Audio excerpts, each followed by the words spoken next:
Un mensaje para hoy. Un mensaje para hoy. Estás en los cielos, te damos gracias una vez más en este hermoso día, esta hermosa tarde que nos has dado y nos has guardado, Señor, aquí en estos desiertos del sur de Nuevo México. Padre, tuya es la gloria, la honra y la alabanza. Padre bueno, apresura tu reino en el nombre de Jesús. Amén y amén. Si hubiese una forma para ponerle un título general a lo que hemos estado hablando, pudiéramos llamarle Entendiendo los tiempos. Básicamente sería un título general, entendiendo los tiempos, pero ¿cuáles tiempos, no? Y ahí es donde nosotros hemos hecho énfasis en los tiempos determinados por Dios.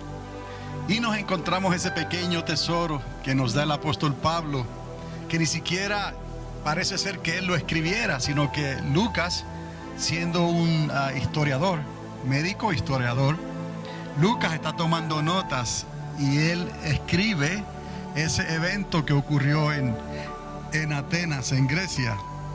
En inglés le llaman Mars Hill, me parece, si no me equivoco.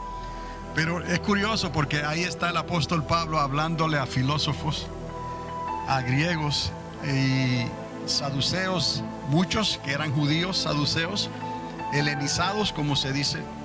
Y gracias a eso que él escribe del tiempo y el espacio, nosotros hoy en día podemos entonces atar los cabos y agarrarnos de ahí, porque la ciencia ciertamente se ha multiplicado ya, como bien estuvo profetizado en el libro del profeta Daniel. Y entonces se habló de que la ciencia se aumentaría, y ciertamente ya hoy en día se habla del tiempo y el espacio como algo probado con las teorías de la relatividad y experimentos y cosas que la ciencia ha logrado, que ha podido comprobar que hay más de una dimensión, hay 1, 2, 3 dimensiones, algunos hablan de una cuarta dimensión y algunos se han atrevido a hablar hasta de 11 dimensiones. Entonces no es casualidad ni es coincidencia, y eso me da mucho gusto y me da mucho gozo, mejor dicho, y gozo en el Señor, porque son cosas que Dios no se las ha revelado necesariamente a los entendidos, porque si ellos pueden descubrir la ciencia, pero no pueden descubrir la esencia que está detrás de esa ciencia, que es el conocimiento de un arquitecto del universo, de un ser con inteligencia que está por encima de todas las cosas, entonces ellos no han completado el retrato completo de su descubrimiento. La ciencia ha ayudado en muchas cosas y ha descubierto cosas que Dios las creó y que no se conocían todavía hasta que la ciencia entró y pudo entonces descubrir cómo es que esas cosas que estaban antes veladas, ocultas, funcionan a través de fórmulas, teorías y experimentos.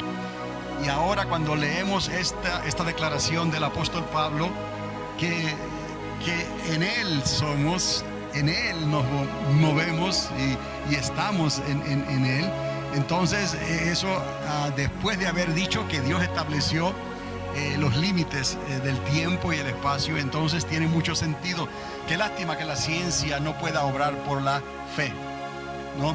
Pero entonces nosotros sí obramos por la fe y podemos utilizar entonces cosas que se han descubierto y se han probado científicamente, pero entonces nosotros conocemos la esencia, conocemos el porqué de esas cosas, porque el Espíritu de Dios nos da entendimiento para que podamos entender que sí hay un arquitecto del universo y que Él en su sola potestad, Él creó todas las cosas y todas las cosas son sustentadas por Él.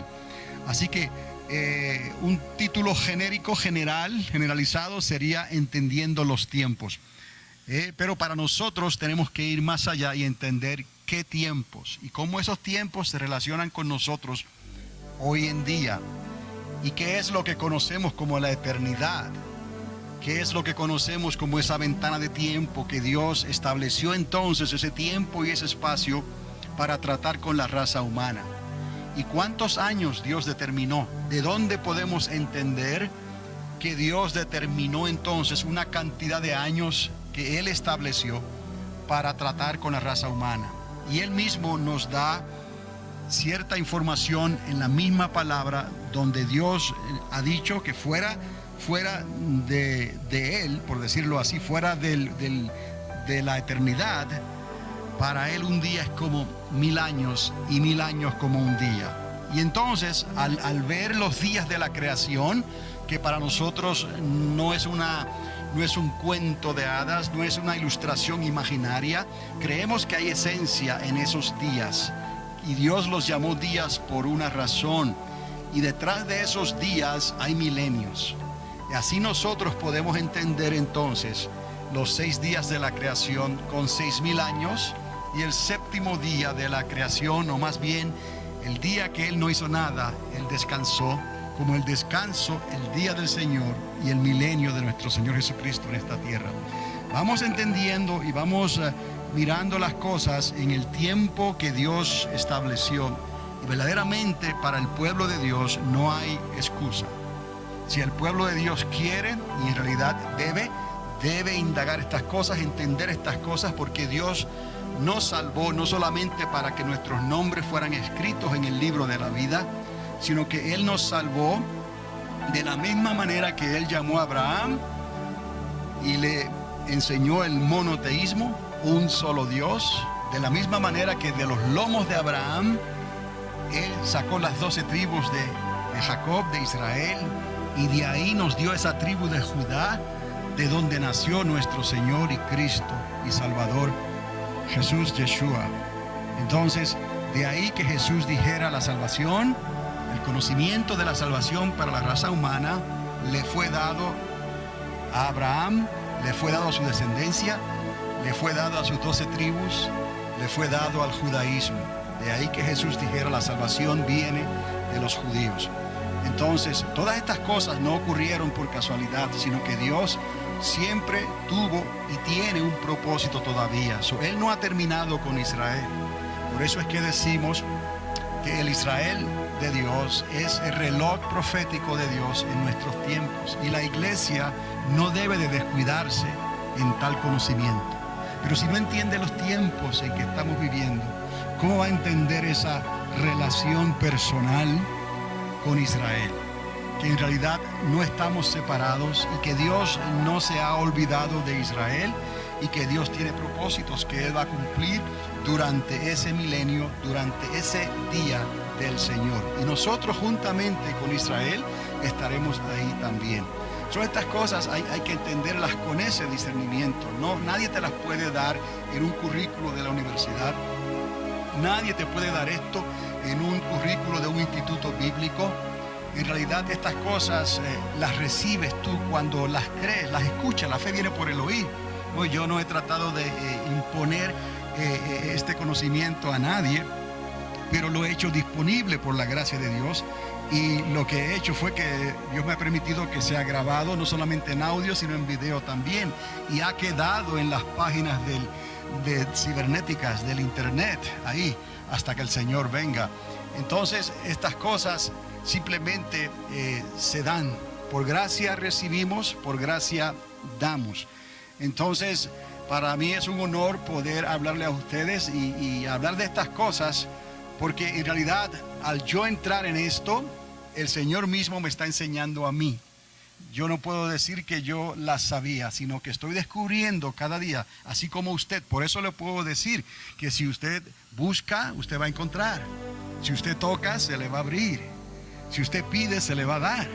Entonces, basado en esos principios bíblicos, yo me he movido y no le voy a pedir nada a ustedes que yo no haya hecho o haya intentado o tratado de hacer, y que sepa que usted también lo puede hacer. Siempre va a haber una manera para que cualquier persona, sin importarle su posición social, su posición financiera, su posición académica, no importa en realidad, cualquier persona que quiera puede. Eso es algo que viene con la libertad que Dios nos dio. El mundo no te la dio, el mundo no te la puede quitar. Ánimo en estas cosas, ahora que sabemos y sentimos por el Espíritu de Dios que el fin se acerca. En los días de los discípulos decían: ergid vuestros rostros, vuestras cabezas, porque vuestra redención se acerca.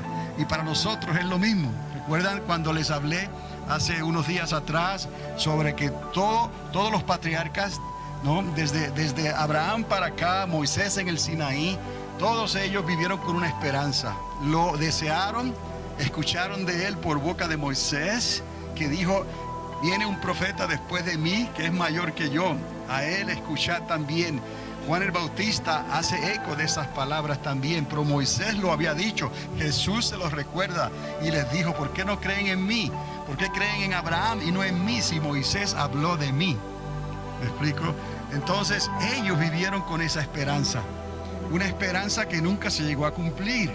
Pero nosotros hoy en día, milenios después, y ahora sabiendo que esa esperanza vino en carne y hueso, el Verbo se hizo carne y habitó entre nosotros, y vimos la gloria del unigénito Hijo de Dios.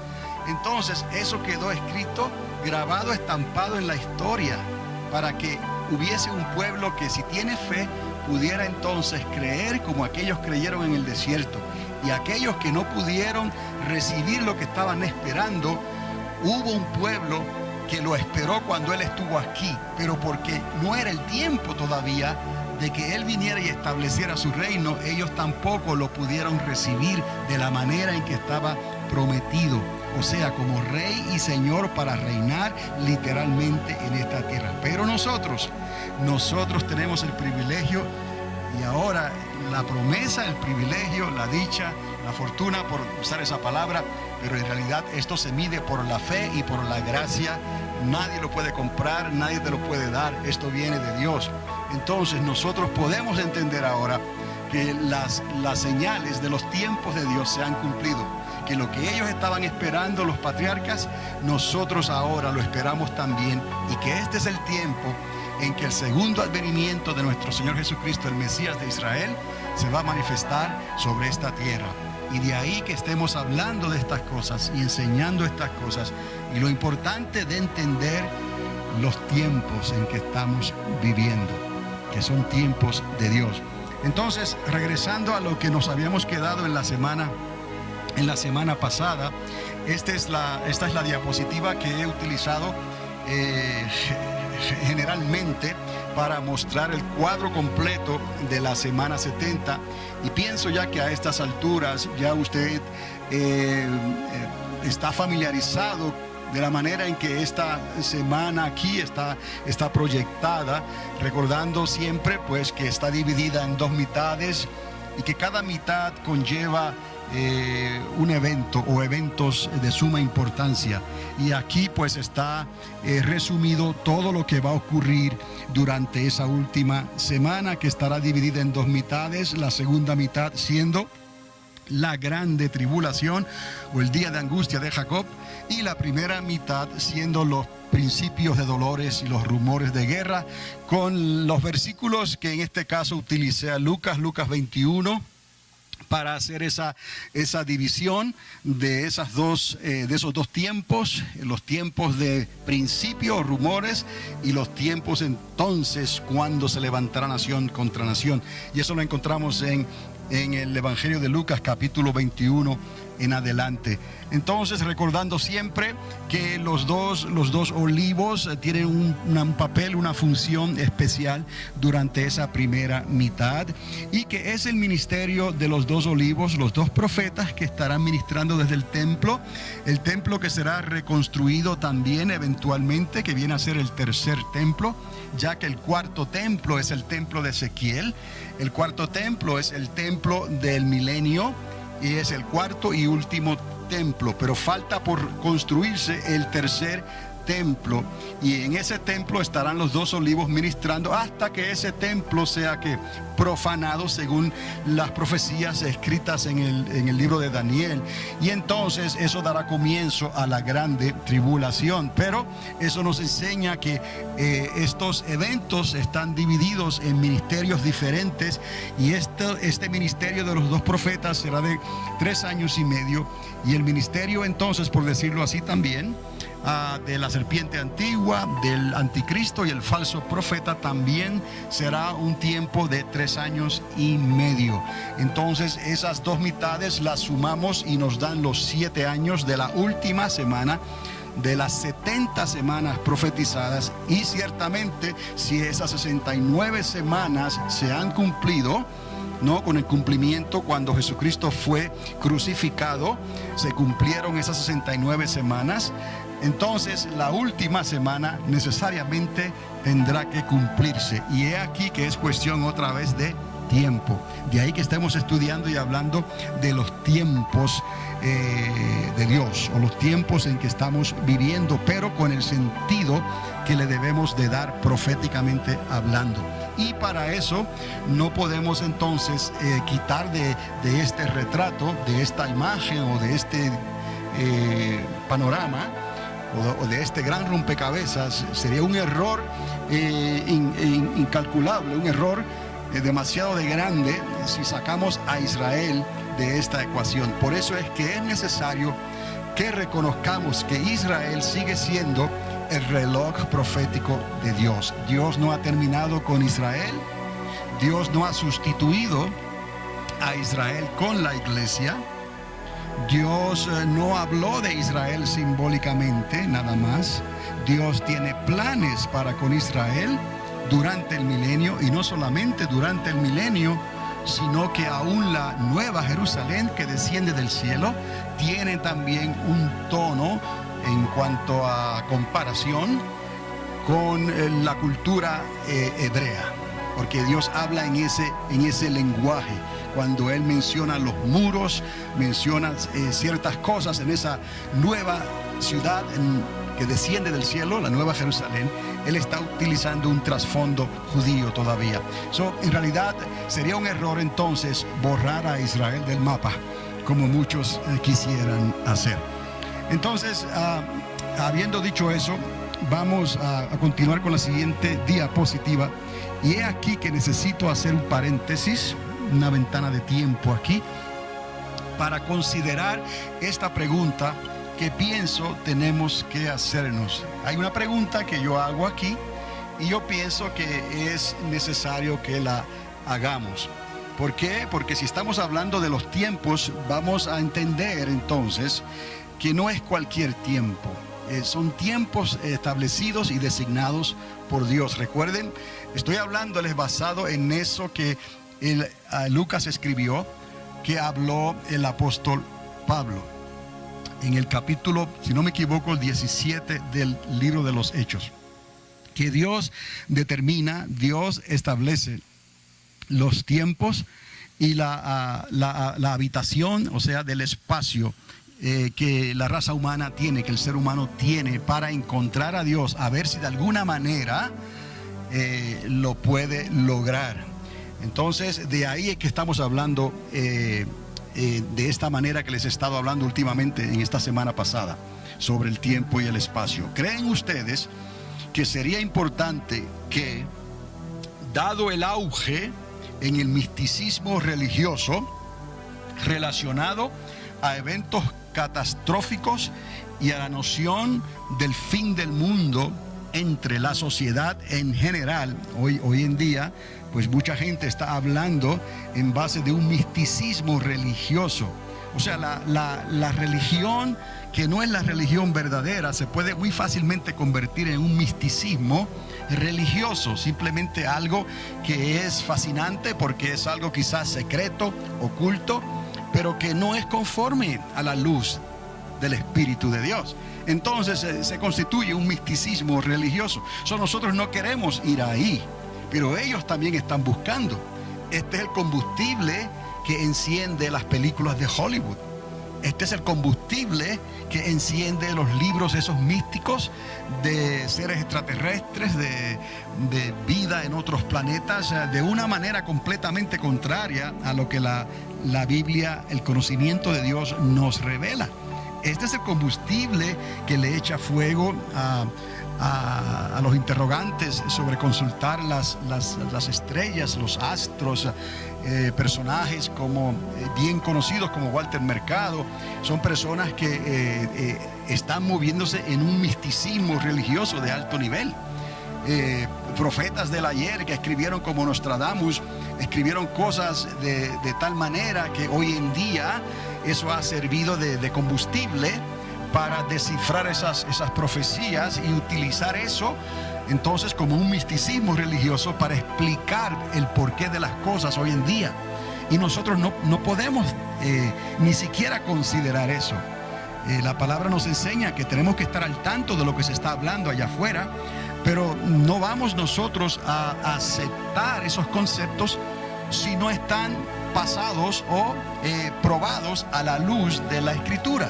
Tiene que ser algo que pase, todo lo que vayamos a hablar, a considerar, tiene que ser pasado por el lente óptico del Espíritu Santo de Dios.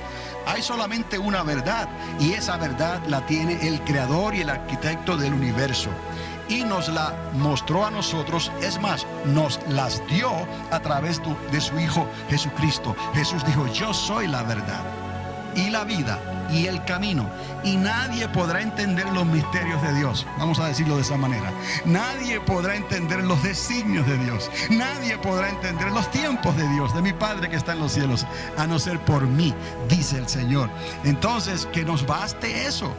Entonces quiere decir que aparte de Jesucristo, todo lo demás que se pueda levantar apuntando hacia una explicación de lo que es Dios o cuáles son sus propósitos, se convierte y se constituye en un misticismo religioso. Por lo tanto, nosotros no nos consideramos parte de un misticismo religioso. Y eso necesita estar claro entre el pueblo de Dios, porque ciertamente Dios está revelando. Un mensaje para hoy. Un mensaje para hoy.